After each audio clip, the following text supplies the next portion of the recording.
Les marchés auraient pu revenir à leur état normal après le référendum si le Royaume-Uni avait voté pour rester dans l'UE. Marcine Lipka, Chinchiars.pl.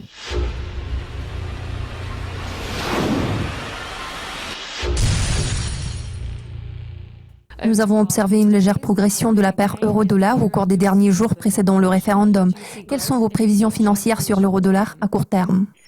Si nous analysons le comportement de la paire euro-dollar au cours des quelques derniers jours, nous verrons que l'évolution de cette paire a été principalement tirée par un affaiblissement des données économiques émanant des États-Unis. C'est pour cette raison que la paire a progressé. Pourtant, à mon avis, il ne s'agit que d'une légère déviation des statistiques.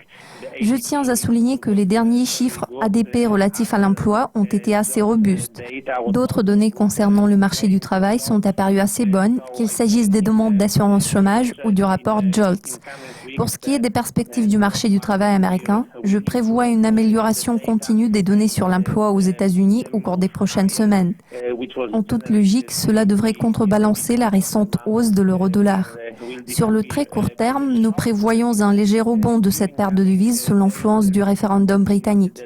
Bien sûr, cette tendance sera amplifiée par les craintes et les incertitudes qui entourent le résultat du référendum britannique sur la sortie de l'Union européenne.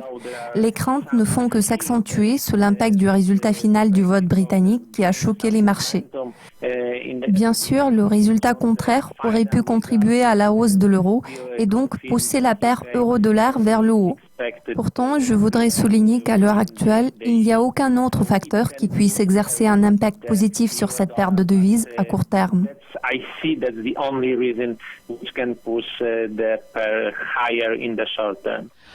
Dans quelle mesure cette paire de devises sera-t-elle influencée par le résultat final du référendum britannique au cours des 3 prochains mois ?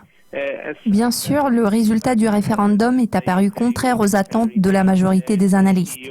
Si le Royaume-Uni avait décidé de rester dans l'UE, les marchés financiers se seraient calmés vers le début de juillet. Ils auraient pu revenir à leur état normal. Cela étant dit, si le scénario du maintien du Royaume-Uni s'était matérialisé, les marchés se seraient entièrement concentrés sur les données économiques et les politiques monétaires adoptées par les banques centrales. Pourtant, ce n'est plus le cas aujourd'hui. Pour ce qui est des données américaines, elles sont censées continuer à s'améliorer. Les chiffres relatifs à la masse salariale, qui ont affiché une augmentation tangible au cours des derniers mois, sont susceptibles de poursuivre leur progression au fur et à mesure que les États-Unis s'approchent du plein emploi.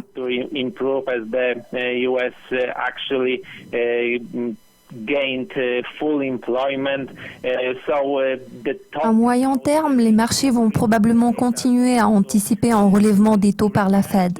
Il y a 2 facteurs cruciaux pour Janet Yellen, l'évolution de la situation concernant le Brexit et l'état du marché du travail américain. Si les craintes concernant les conséquences de la sortie de la Grande-Bretagne de l'UE se dissipaient et le rythme de la création d'emplois se maintenait à environ 200 000 emplois par mois, les marchés pourraient recommencer à parler de la probabilité de nouvelles mesures de resserrement de la politique monétaire par la Fed. Marcine Lipka, tous mes remerciements pour votre participation. Je suis Lucie Palfreeman. Nous vous invitons à suivre nos mises à jour régulières sur Dukascopy TV pour être au courant de tout ce qui se passe sur les marchés financiers.